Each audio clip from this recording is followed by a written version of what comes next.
Bonjour à vous toutes à la maison et bienvenue à notre émission 3 filles le matin. Aujourd'hui pour vous, nous avons un sujet très chaud, mesdames. Alors restez, tout de suite après, nous nous retrouvons tout ensemble.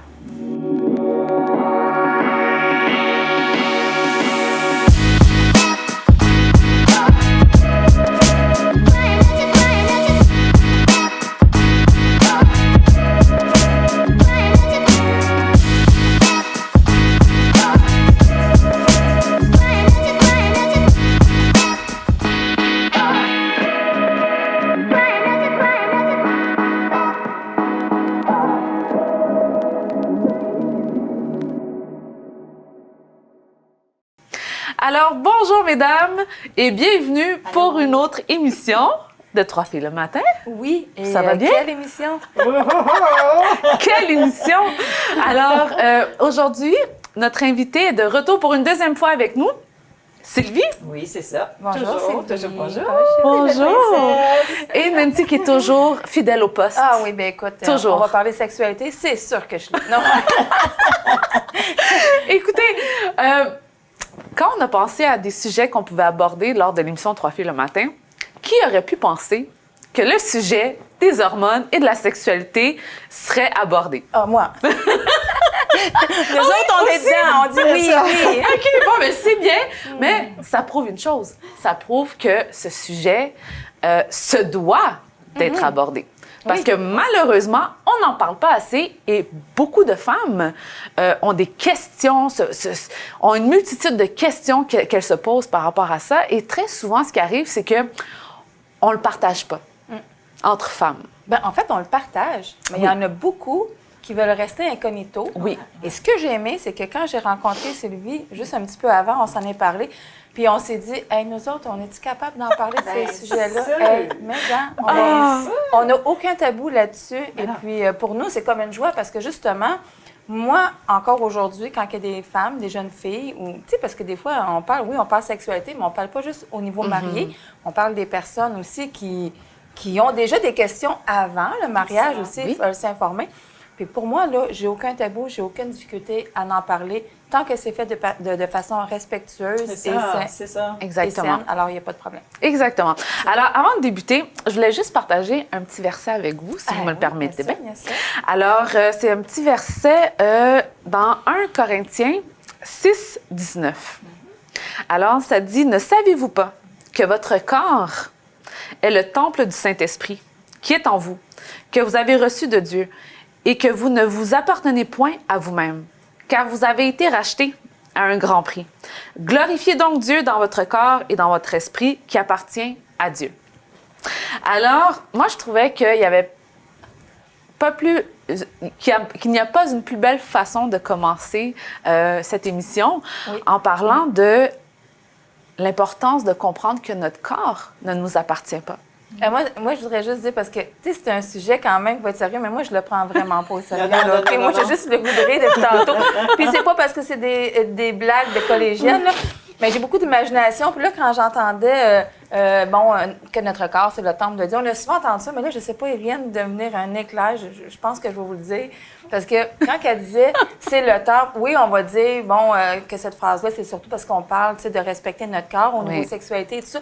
Mais là, moi, pendant que tu disais ça, je pensais à moi puis Sylvie, puis je disais, hey, il faisait chaud dans le temple. C'est ça. Hey. Parce que nous autres, on est dans les hormones en ce moment de ménopause, préménopause. Puis ça veut dire il faisait chaud dans le temple. Oui. Puis ça fait quelque temps que ça dure, cette chaleur-là, non? Écoute, Dans mon cas, dans son... je croyais que c'était fini, mais non, j'ai recommencé à avoir de la visite. Ah, OK! La visite a recogné à la porte. C'est ça. J'ai été pendant plusieurs et quelques années américaines de plus, avec le poêle à l'intérieur qui s'allume. Ah oui. OK? Puis quand il fait chaud, là, je sais. Quand il fait chaud, là. Moi, je suis sûre que je m'en vais dans un banc de neige dehors. Puis la neige à fond complet. L'hiver vient chez nous d'abord. on sauve le chauffage, non, blague à part, là. C'est, je sais pas, du temps toujours chronique. OK, mais là, dans le fond, toi, tu parles des bouffées de chaleur, hein, parce que il y a tous les âges qui vont écouter. Fait que pour être sûr, moi, je te comprends parfaitement. Mais en même temps, je me considère comme assez chanceuse parce que moi, quand j'ai des bouffées de chaleur, ça vient comme quelques secondes. Je sens, là, tu sais, que jusqu'au bout de mes cheveux, que j'ai chaud, mais ça dure pas. Puis, ça l'a fait ça un petit bout, mais c'est comme pas resté. Fait que je me calcule quand même d'assez chanceuse. Moi, je suis pas encore rendue là. Oh non? Je ne suis pas encore rendue là. T'es bénie. Mais je veux juste te dire que tu vas y arriver aussi. C'est sûr, à un moment donné. Il y a quand même une justice dans ce monde. Oui, exactement. Nous passons tous par la même chose. Mais il y a une question qui me vient en tête. Pourquoi est-ce que c'est un tabou de parler de ménopause et d'hormones? J'ai plein de réponses, mais je vais laisser Sylvie y aller en premier. J'ai l'impression qu'à chaque fois que ce sujet vient sur la table avec une femme, je veux pas en parler. Je préfère ne pas en parler. Ben, c'est parce Qu'est-ce qui arrive? Justement, plusieurs tabous. OK? Moi, j'ai 62 ans. OK? Puis là, faites attention à vos oreilles. Je suis encore active sexuellement. Je suis bien mariée, je suis heureuse. Et ce qui arrive, c'est que souvent, on associe le mot ménopause à transformation, qui n'est pas toujours positive. Je m'explique. Moi, au travers des années, j'ai vu des petits changements ici et là. Tu sais, je veux pas sur mon corps. Oui, c'est normal. J'ai vu des changements et tout, puis ça revient à ce que j'ai déjà dit par le passé dans une autre émission. Ton identité est tellement importante, puis souvent l'identité est mise aussi sur le côté sexualité pour la femme. Tu sais, c'est pas comme le corps parfait, le 36, 24, 36, là, qu'on dit que c'est parfait, là. On est complexé et la femme fonctionne avec beaucoup sa tête, son cœur, les émotions aussi, et son image elle-même aussi. Donc, les changements hormonaux amènent aussi certains complexes. Il faut s'en parler parce que j'en connais des femmes qui en parlent de ça, puis des fois même ils vont penser qu'ils ne sont pas désirables. Mais c'est pas vrai. C'est pas vrai. On pense ça, on peut l'imaginer, on pense ça, mais notre homme ne pense pas de la même façon que notre mari. C'est ça. Qu'est-ce que les hommes pensent exactement? Qu'on est belle. C'est ça. Oui, tout simplement. Donc, dans le fond, les hommes apprécient l'évolution de leurs femmes, que ça soit lorsqu'elles étaient jeunes, à l'âge un petit peu plus, avancé ou peu importe. Donc, on s'entend qu'ils vieillissent eux autres aussi, là. Oui. Exactement. Oui. Fait que, tu sais, je veux dire, ils peuvent pas dire et espérer garder leur femme jeune tout le temps. Ils le savent, puis... Mais c'est bien de savoir qu'ils apprécient ça. Oui, ils apprécient parce que souvent, c'est nous qui se mettons une pression. Parce que souvent, on va dire justement, bon, j'ai telle chose, ça a changé, les rides. Quand on arrive à la ménopause, bien, c'est sûr que l'élasticité de la peau change, fait que les rides apparaissent et tout ça. Puis on est comme là, plus comme ça. Puis, tu sais, attends, là, tu sais, là, on voit les pores. Il y a plein de choses qui changent, mais en même temps, là, notre homme qui est avec nous, qui fait quand même quelques années, en tout cas pour notre part, ils vieillissent en même temps que nous. Puis ils nous voient belles, puis ils nous voient épanouies. Parce que la beauté, c'est autre chose aussi que, comme on dit tout le temps, que le physique. Mais n'empêche, pareil, que pour eux autres, les stéréotypes. Bien, combien de fois que j'ai entendu une personne dire qui regardait une jeune fille qui était toute petite, puis qui était sexy, mais que souvent, ils ont dit « Je la regarde, mais c'est pas le genre de femme que je veux. » Ah, c'est ça. Bien, ça vient de la nature aussi de l'homme, qui est une nature... qui chasse. Qui chasse. La chasse, mon ami. Ils regardent, mais ça ne veut pas dire que parce qu'ils regardent, que ça veut dire que c'est ça qu'ils veulent ou non, ils regardent. Mais moi, pour revenir à ta question, parce que sur ta question, ce que tu disais, pourquoi les femmes ne veulent pas en parler? Oui. Moi, j'ai quand même plusieurs amies qui sont plus vieilles que moi, puis pas de temps, là. Mais tu sais, pour moi, là, j'en parle de la ménopause, de la préménopause. On était passeurs jeunesse, moi et Jean-François, puis les demoiselles qui venaient me voir, je parlais de la sexualité avec eux autres. Je leur donnais même des trucs, des choses comme ça, parce que pour moi, quand c'est fait de façon sérieuse et avec une recherche pour aider, parce que nous, on s'occupait d'une jeunesse, mais la jeunesse, c'était beaucoup jeunes couples qu'on avait. OK? Fait qu'on était beaucoup jeunes couples mariés, puis moi, j'aimais penser que je pouvais aider les jeunes filles à un épanouissement au niveau de la sexualité. Mais je te dirais que là, maintenant, si on parle de la ménopause, ce que les femmes veulent plus ou moins dire, c'est que la ménopause, on dirait que c'est l'arrêt de la jeunesse. Puis les femmes ne veulent pas en parler. Moi, je suis fière de dire que je vais avoir un 49 ans, Puis que, oui, je suis dans la ménopause, que j'ai eu l'ablation parce que j'avais des règles épouvantables qui faisaient en sorte que moi, dans le fond, les règles, c'était un signe pour moi que j'étais en plein dedans parce que c'était inhabituel. Je faisais de l'anémie tellement que je perdais. Mais tout ça pour dire que quand j'arrivais puis que je parlais avec une fille que je connaissais, une dame que je connaissais, puis que là, je commençais à en parler, puis elle était comme... Non, Nancy, qu'est-ce que tu fais là? J'étais comme, c'est toujours, oui. Je pose des questions. Ça fait partie de ta Non, mais vie. c'est parce que là, j'ai pas envie que la personne qui soit là sache vers quel âge que j'ai. OK, tu parais plus jeune que ton âge, sois fière de dire ton âge, voyons donc, c'est quoi ça? Puis là, c'était comme, pour elle, c'était comme insultant de dire qu'elle était en ménopause puis qu'elle avait plus ses règles. Alors que moi, je suis comme toute fière de dire que je vais avoir 49 ans, j'ai plus mes règles, parce que bon, il y en a que c'est plus dans la cinquantaine à qui ça arrive, mais moi, ça fait quand même quelques années. Puis moi, je suis toute fière de dire, puis je suis encore plus fière de dire, si vous avez des questions, venez me voir. J'ai envie de répondre. Puis j'ai envie que les jeunes femmes ne soient pas dans l'ignorance à ce niveau-là. Oui, c'est vrai, on ne vit pas toutes de la même façon, mais assurément, j'ai envie d'être là pour dire aux femmes, je ne veux pas juste parler de sexualité, mais je veux parler des étapes prochaines qui s'en viennent dans la vie d'une femme. Il n'y a pas juste le côté, parce que souvent on entend ménopause de côté négatif, mais c'est pas vrai. Il y a des côtés positifs. Il y a des côtés positifs. Ah bon? Il y a des côtés positifs. Je veux apprendre. Écoute, déjà, juste de pas avoir de règles, on s'entend-tu que c'est positif? C'est ça que j'allais dire. Moi, dû à une opération que j'ai pas eu le choix d'avoir quand même à 38 ans, là. Ça fait longtemps que j'ai ma liberté, je fais des blagues avec ça, 55. mais ce que je veux dire, c'est que il y a le côté tendresse aussi. Il y a le côté... C'est vrai, plus on apprend à se connaître entre mari et femme, oui, on a nos relations ensemble, c'est ça, mais on apprend à se connaître aussi. Tu apprends à connaître... je vous l'ai dit, il n'y a pas de tabou avec moi, OK? Fait que tu apprends à connaître ce que ton mari aime. Ton mari apprend à te connaître, toi aussi. Puis, on n'a plus besoin de tout se dire. Non. Je dis tout le temps, Jean-François, c'est comme si je t'avais tricoté, là. Arrête, c'est comme je t'avais tricoté. C'est ça. Je le sais, juste par le petit haut du sourcil, là.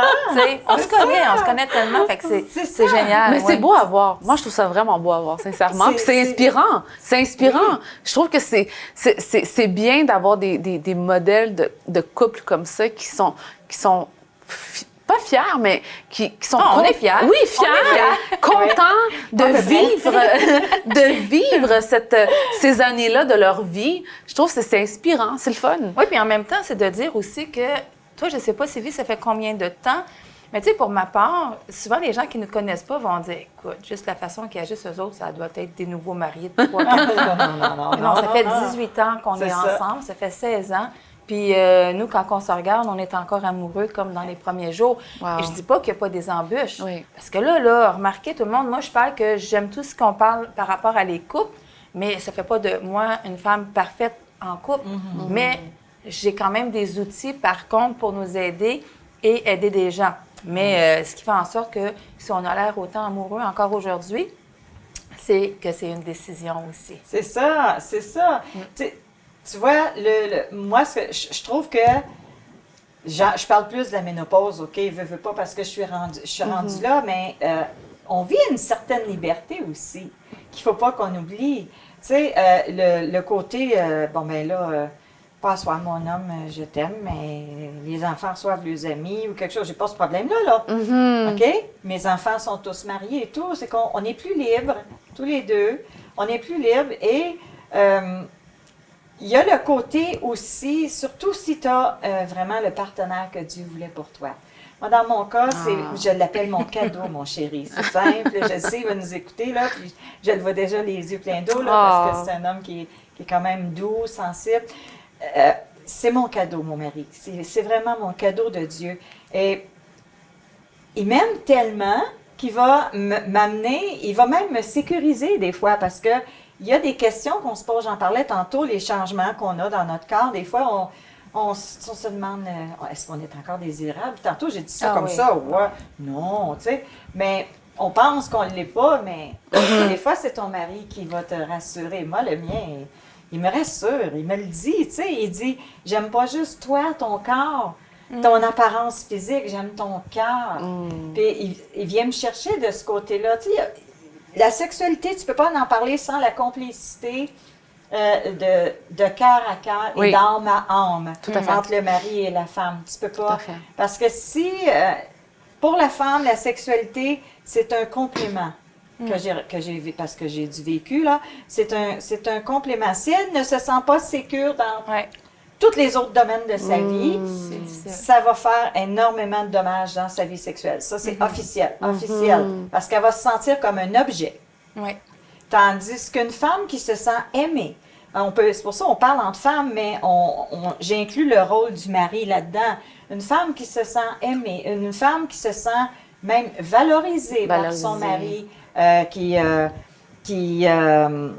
est complice avec toi dans tous les autres domaines, veut pas, ça crée cette intimité-là qui est très profonde. C'est juste un surplus. Mais, puis moi, en même temps, je dirais, écoute, les filles, j'ai emmené un livre, OK? Il faut que je le montre. Oui. Parce que c'est... Les hommes ont 5 besoins, les femmes aussi, et le contraire femmes. aussi, OK? J'ai plein de livres sur les couples, mais ce livre-là, OK, elle vient de résumer un peu ce que ça disait. Parce que dans le fond, au niveau de la sexualité, hein, pour que, comme on dit, les hommes ont des besoins, les femmes ont des besoins.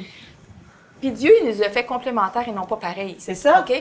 Mais par contre, ce que je peux dire, c'est que le numéro 1 de tous les deux, c'est vraiment un amour inconditionnel l'un pour l'autre. OK? Déjà, en partant, l'homme doit se sentir aimé et surtout respecté. Oui. C'est sa priorité. Ça, c'est important. Puis la femme doit se sentir aimée. Mais quand on parle d'intimité, qui est le deuxième, quand je dis intimité, souvent on va penser intimité sexuelle. Oui. Ben oui, l'homme, tadadam, je ne sais pas si vous saviez, mesdames, Ah oui. mais c'est l'intimité sexuelle qui a de besoin. L'homme, il fonctionne avec les yeux, OK? Lui, il voit, puis il constate. Moi, je suis même pas sûre qu'il a le temps de constater, mais il y a un désir. Mais la femme, son numéro 2 d'intimité, c'est l'intimité du cœur, c'est l'intimité Exact. d'avoir son conjoint avec qui elle va pouvoir jaser. Des fois, je vais raconter une histoire, là, juste pour montrer un petit peu à la maison, surtout pour ceux qui ne sont pas en couple. Bien, en fait, là, dans les histoires, on va dire, il y a un homme qui arrive à la maison, il est fatigué, il a travaillé fort toute la journée. Là, il voit sa femme, il la voit passer 2 secondes. Il peut avoir un désir, paf, comme ça, on oublie la fatigue, il a le désir comme ça, parce que lui, c'est les yeux, puis son deuxième besoin, qui va l'aider à continuer, Exact. et puis qui va lui redonner peut-être même un sourire parce qu'il a été épuisé de la journée. C'est son intimité sexuelle, parce que de toute façon, il se sait aimé inconditionnel de sa C'est femme. ça. Mais la femme, elle a travaillé toute la journée, même si elle est restée à la maison épuisée, les enfants, elle a travaillé. Elle, quand elle arrive, là, Salut. elle voit son mari, là, ben, c'est son besoin de tendresse qu'elle voit en ça. lui. Elle a envie de Le s'asseoir, puis réconfort. pour ceux qui aiment le vin blanc, elle a envie de s'asseoir avec un bon petit vin C'est blanc, ça. à côté de son mari, si c'est l'automne, un beau petit foyer, on met tout ça romantique, puis là, on jase. Et là, tu viens d'ouvrir la porte à une belle soirée. C'est ça. Mais s'il est arrivé plein de choses, parce que en même temps, je dirais, j'irais plus qu'à dire qu'une femme qui va, mettons, la femme elle a un désir, puis que son mari va lui dire, et ça arrive des fois, Mais elle va oui. dire, écoute, je suis fatiguée, j'ai comme plein de choses dans ma tête, puis je suis rendue trop tard.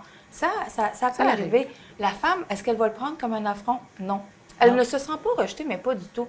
Mais un homme, quand que tu fais ça, bien lui, automatiquement, ça lui enlève sa virilité. Il se sent rejeté parce que lui se sent homme à cause de sa sexualité. C'est ça.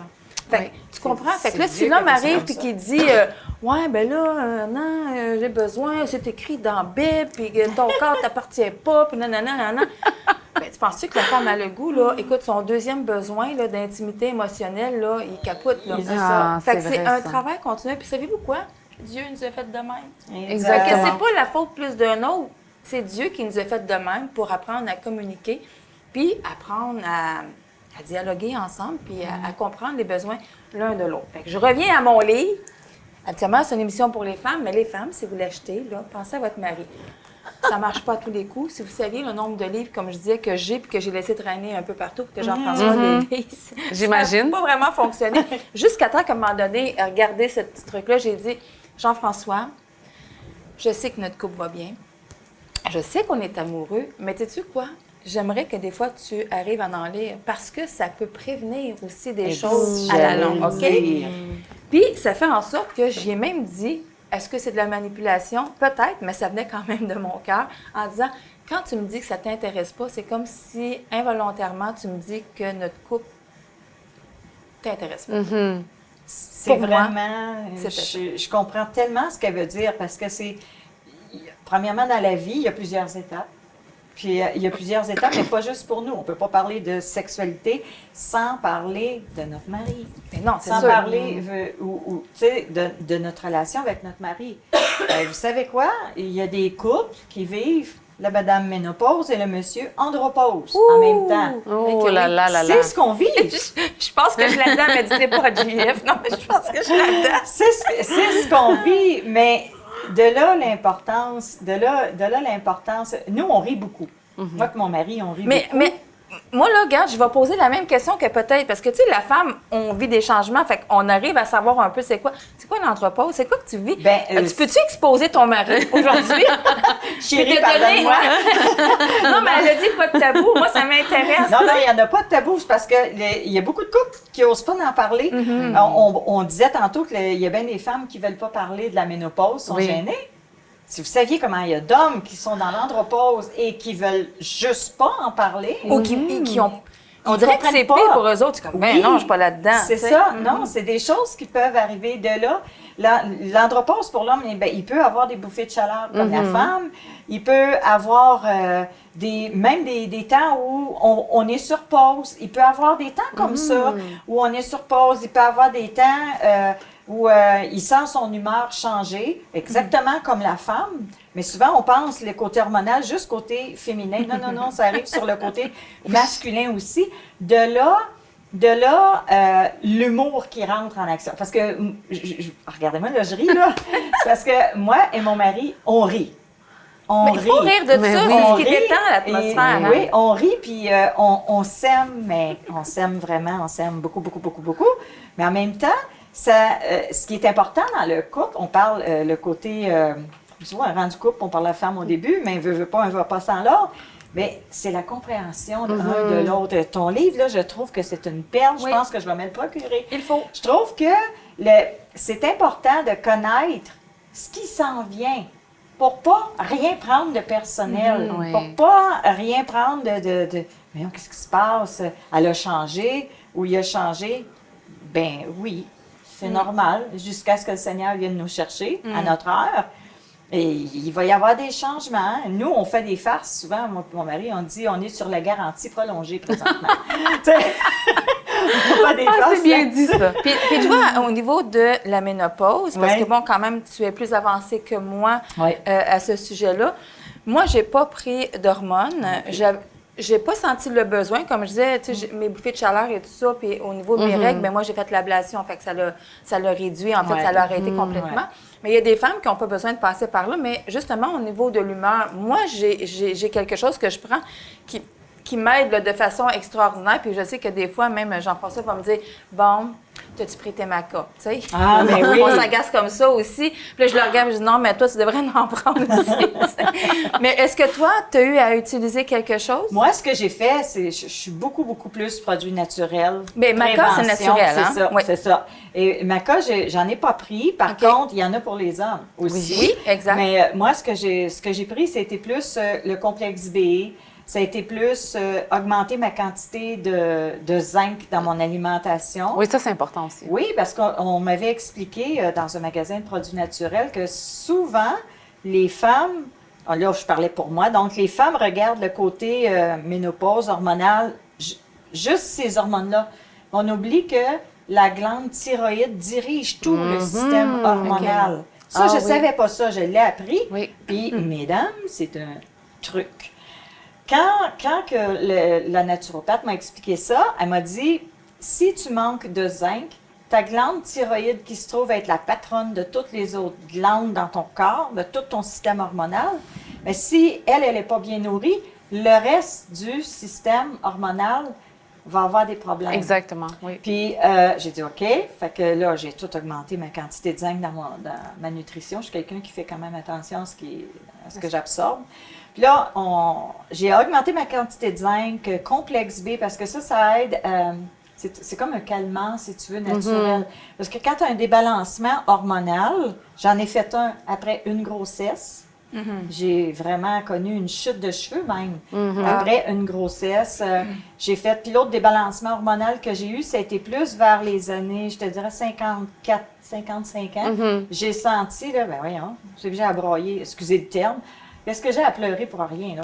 Ouais. Des fois, c'est broyer, c'est pas pleurer. Tu sais, C'est broyer, là. mais je me posais la question parce que je suis tombée sensible. Je suis pas comme ça d'habitude. Moi, je suis quelqu'un qui aime rire. Puis j'ai beaucoup d'imagination, comme Nance a dit tantôt. Beaucoup d'imagination. Je ris souvent. Je comprenais pas. Qu'est-ce que j'ai? C'est vrai, Puis ça. Dans les c'est hormones, une ça me sœur faisait dans ça le aussi, Seigneur ouais. qui m'a dit, Sylvie, ça se peut-tu que tu aies un côté, un petit débalancement hormonal? Ça serait pas Oui, parce que mieux. moi, je disais ça à Jean-François, un moment donné, je disais ça, puis on avait comme eu un petit désaccord, puis là, j'étais comme, je me disais, oh, il me tombe ses nerfs. Puis moi, d'habitude, je suis super douce, tu sais. Puis, tu sais, je suis quand même une personne de nature aussi positive, joyeuse. Mais là, c'était comme, là, il me dérangeait. Puis là, il me était là, OK, Nancy, ce que tu veux, je m'en aille. Je voulais pas qu'il s'en aille, mais je voulais qu'il s'en aille. Je savais même pas ce que je voulais. Puis jusqu'à temps, comme je disais, qu'avec les macas, parce que moi, ça m'a super gros aidé, j'arrive avec les macas, puis que ça m'aide au niveau hormonal à me stabiliser.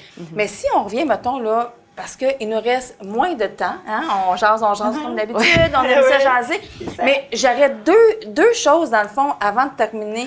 Mais avant que tu continues, Nancy, si tu me permets, s'il vous plaît, parce que j'aime le point que Sylvie elle a amené, parce qu'on parle de santé hormonale, de ménopause, mais il y a aussi les femmes qui ne sont pas dans la ménopause, qui vivent des problèmes hormonaux aussi, tu sais. Oui. Et souvent, ce qui arrive, c'est que les femmes sont dans des dépressions. Dues à des choses qu'elles vivent au quotidien et tout ça. Elles sont dans des dépressions. Moi, par exemple, je peux donner on parlait de thyroïde. La thyroïde, c'est vrai, j'ai été affectée par ce problème-là de thyroïde et débalancement hormonal, prise de poids, dépression. Tout ça ensemble fait que une femme, des fois, elle se sent comme impuissante face à tout ça. Et on parlait aussi de zinc et tout ça, mais les huiles essentielles, ça, c'est quelque chose qui m'a énormément aidée à passer au travers de cette période-là qui était quand même assez difficile puis qui a duré pratiquement 2 ans de ma vie. Donc, ça, je trouve que c'est... Oui, on a tout l'aspect de ménopause aussi, mais avant d'arriver à la ménopause, il y a tellement de femmes qui vivent des choses. Règles, pendant l'adolescence, au quotidien, exactement. Où est-ce que les hormones sont vraiment un enjeu qui fait que ça va aller mieux ou ça va aller moins bien. Oui, donc c'est ça. Mais ce que je voulais dire aussi, c'est le fait que... Tellement. Oui. On peut pas terminer sans parler. Parce que, tu sais, on parle de sexualité de personnes mariées, on parle d'hormones ménopause. Tu as parlé quand même d'hormones aussi avant la ménopause pour les jeunes femmes, les ados. Oui. Mais on parle de la sexualité, que c'est bon, la sexualité, parce que Dieu a créé la sexualité. Mais toi, tellement. On parle de sexualité, mais il y a plein d'autres jeunes femmes qui ne sont pas encore mariées et qui ne trouvent pas ça évident de faire une abstraction de la sexualité. Alors qu'on sait que la sexualité, c'est quelque chose qui a été créé de Dieu. Alors toi, en tant que personne seule, comment tu vis la sexualité? Bien, je pourrais dire que, je sais pas pourquoi, mais je pourrais dire que je m'en sors bien. Je m'en sors bien. Je suis dans une phase où est-ce que je suis bien avec moi-même. Je suis bien avec moi-même. J'aime ma relation avec Dieu. Mais toi, au niveau sexuel, présentement, ben il n'y a rien qui se passe. Mais non, il n'y a rien qui va se passer jusqu'au mariage. Moi, c'était plus la question, là. Il y a des jeunes femmes qui pourraient t'arriver dans des questions et vont dire tellement, comment tu fais? Parce que moi, là, c'est continuellement dans mes pensées. Puis je crie à Dieu en disant, Jésus, trouve-moi Marie, là, parce que là, je suis due. Là. Je sais pas, tu sais comment... mais il y a des femmes qui vont dire ça, surtout ceux qui ont déjà eu des relations avant. Puis là, mettons, sont devenues chrétiennes, ou peu importe leur histoire, sans jugement, mais que, parce qu'ils savent c'est quoi aussi, tu sais. Puis, tu sais, une femme a peut-être moins de besoin qu'un homme, mais en a besoin. Vous allez sûrement trouver ça, pas quétaine, mais vous allez sûrement trouver que, je vais peut-être un petit peu loin dans mon explication, mais moi, la raison pour laquelle je suis capable aujourd'hui de dire que, sexuellement parlant, je ne sens pas un besoin intérieur, une flamme, c'est parce que j'ai fait un travail sur moi. Avant de recevoir Jésus-Christ dans ma vie, veut pas, on se lance dans des relations avec des hommes et tout ça. Tu sais, il y a l'aspect d'attraction physique qui est là et tout ça. Mais une fois que Jésus est rentré dans ma vie, ce qui est arrivé, c'est que j'ai dû faire un travail en moi. Et ce travail-là, j'ai dû le faire parce qu'il y avait des choses en moi que Dieu voulait il fallait que ça parte. Ça ne va pas rester là. Et c'est ce travail-là en moi qui fait qu'aujourd'hui, je suis bien, je suis complète, je me sens complète. Et le fait de me sentir complète fait que je pourrais dire que sexuellement parlant, je ne sens pas cette érosion-là en moi et tout ça, qui se manifeste et tout. Mais je sais que la journée que mon mari va se présenter devant moi, ben Dieu va faire les choses comme elles se doivent et tout ça. Mais est-ce que tu dirais à ce moment-là une jeune femme qui vit ça différemment? Parce que, comme tu disais, il a fallu que tu fasses du travail. Oui. Une jeune femme qui vit ça différemment puis qui dit « c'est omniprésent dans ma tête, j'ai de la misère à attendre un mari parce que, tu sais, j'ai ça. » Est-ce que toi, tu peux donner un conseil puis dire « Regarde, moi, j'ai commencé comme ça, j'ai fait ça. Je crois que si tu fais telle chose, ça pourrait t'aider. » Moi, sincèrement, la parole. La parole. C'est la parole qui m'aide parce que la parole m'amène la réflexion. Exact. Et la parole m'amène à m'auto-évaluer. Et souvent, ce qui arrive, c'est que les femmes qui ont de la difficulté à arrêter d'être actives sexuellement, souvent, c'est que c'est des femmes qui ont besoin d'aller chercher cet amour-là. Un amour qu'elles ont besoin à l'intérieur d'elles, mais elles ont besoin d'aller chercher cet amour-là dans des relations sexuelles, dans le sentir que quelqu'un les aime, les réconforte et tout ça. De combler. Exactement, de combler. Donc, une fois qu'on vient et qu'on règle ce besoin-là à l'intérieur de nous, ça devient plus facile à gérer comme situation. Et donc, moi, je trouvais vraiment que quand Dieu a commencé à faire ce travail-là à l'intérieur de moi, de comprendre pourquoi est-ce que je sens le besoin, pourquoi est-ce que j'ai besoin de l'affection d'un homme? Pourquoi est-ce que je me sens pas simplement comblée? Et donc, c'est tout un cheminement à travers ça. Et je crois que faut pas juste aller vers l'aspect physique de la chose, mais vers l'aspect émotionnel et spirituel de la chose, exactement. Oui. Parce que souvent, ce qui arrive, c'est que spirituellement parlant, c'est lourd aussi. Donc, il faut faire un ménage au niveau spirituel aussi dans notre vie pour comprendre pourquoi qu'il y a des choses qui nous affectent plus que d'autres. Et donc, moi, ce ménage-là spirituel, il a été fait aussi ces dernières années dans ma vie, ce qui me permet aujourd'hui d'être dans un point où est-ce que je suis capable, sexuellement parlant, de me contrôler, de contrôler mes pensées, de contrôler, tu sais, quand je sens que, OK, il y a quelque chose qui s'allume en moi, pourquoi je me sens comme ça?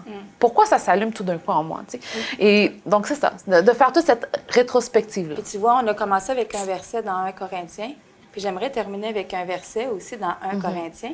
Puis le verset, tu vois, ça dit dans 1 Corinthiens 7, 34, parce que là, on parle d'une personne qui ne vit pas la sexualité en ce moment. Puis comme nous, on parle que la sexualité, c'est bon, mais j'aimerais quand même dire que dans ce verset-là, ça dit « De même, la femme sans mari, comme la Vierge, s'inquiète des choses du Seigneur. Sa préoccupation, c'est les choses du Seigneur. Elle se centre sur le Seigneur pour être sainte de corps et d'esprit. Celle qui est mariée s'inquiète des choses du monde. Elle se demande comment plaire à son mari. Puis c'est vrai, on ne peut pas passer à côté. C'est vrai. Parce que notre mari prend une place. Puis nous, en tant que conjointe, on prend une place. Mais il faut toujours garder, et le secret d'un couple, bien entendu, c'est que les deux puissent connaître profondément Dieu, Jésus, pour que, on dit tout le temps, la corde à 3 brins, qu'elles ne seront pas facilement quand on est les 3, donc les 2 conjoints plus Dieu. Alors, merci, mesdames. C'est tout le temps qu'on avait. C'est un sujet qui pourrait être tellement... On a fait une belle conversation. Oui, on aurait pu parler juste ménopause, juste hormones plus jeunes, juste... Et oui, effectivement, c'est très vite en si peu de temps. Mais quelle joie, parce que vous êtes concise et on le sait qu'avec vous. Cette fois-ci à la maison, si jamais, comme à l'accoutumée, on vous dit que vous aviez des questions, mais que cette fois-ci, vous avez des questions spécifiques parce que vous êtes une personne seule et vous avez peut-être des questions par rapport à la sexualité avant le mariage, Bien, je vous encourage à écrire à Thelma. Vous pouvez la rejoindre à info@theovox.tv. Il me fera plaisir de lui transférer votre message. Et si vous avez besoin de plus de profondeur, elle pourrait prendre contact avec vous. Également, par contre, cette fois-ci, une des premières fois, si vous avez des questions par rapport au couple, par rapport à la sexualité, vous êtes des personnes mariées et que vous avez également des questions par rapport hormonal, on dit, bon, ménopause, peut-être que je peux, à ce moment-là, vous donner un petit peu de mon expérience. Alors, il me fera plaisir de vous écrire à mon tour, toujours à info@theovox.tv et on vous dit à la prochaine. À la prochaine!